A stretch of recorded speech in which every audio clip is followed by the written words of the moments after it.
Air India compensation row.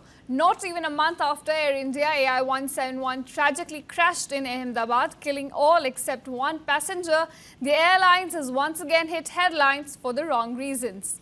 Now, the families of the victims have accused the airline of pressurizing them during the initial compensation process.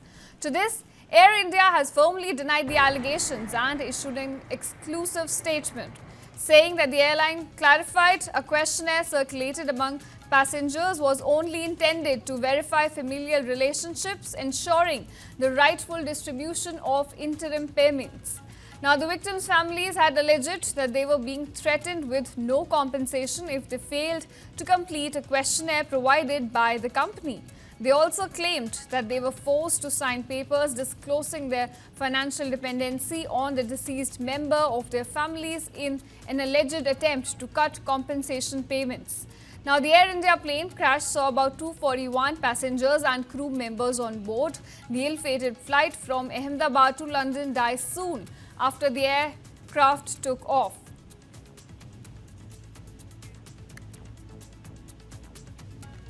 All right, to discuss this story further, I'm being joined by Wing Commander Praful Bakshi. He's an aviation expert. So thank you, Mr. Bakshi, for joining us here on News9. I want to begin by understanding the process. You know, in case a crash happens and the compensation has to be paid to the kin of victims, what is the process like? And do you think those regulations are followed in the process, given the allegations which are now being made by the kin of the victims?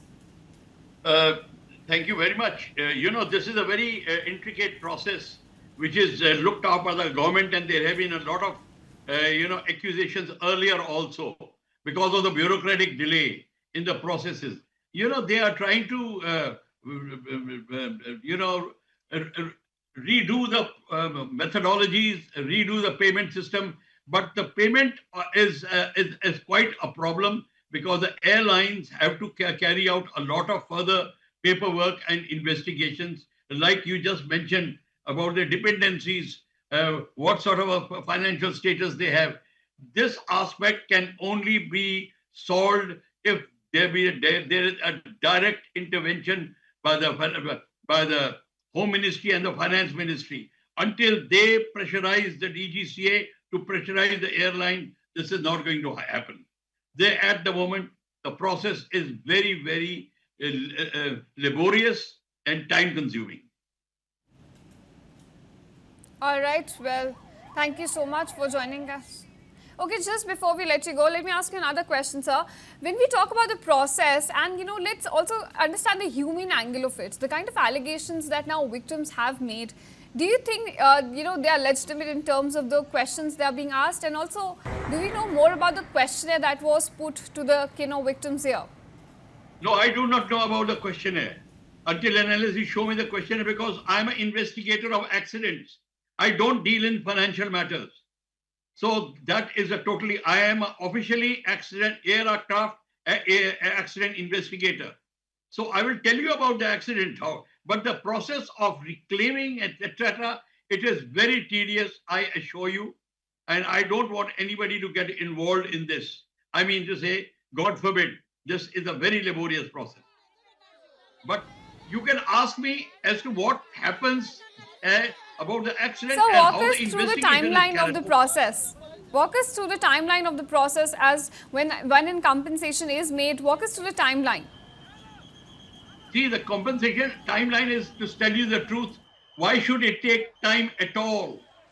When you have taken the money and you have got the death certificate of the person available, that this person expired due to accident on so-and-so date, the body has been verified, it should be at once. There has to be no delay.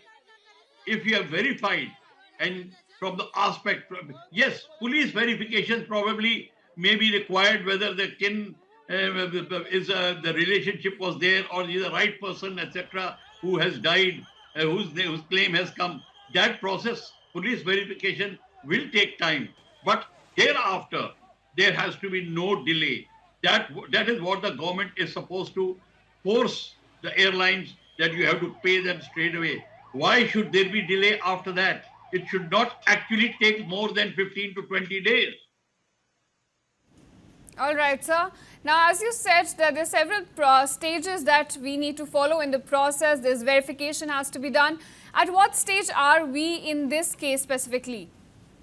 At the moment, the case of the accident is not complete. We do not know the report of the FDR. Nothing is there. It was only there are rumors in the media going on. At the moment, they have not even declared properly that what is the problem.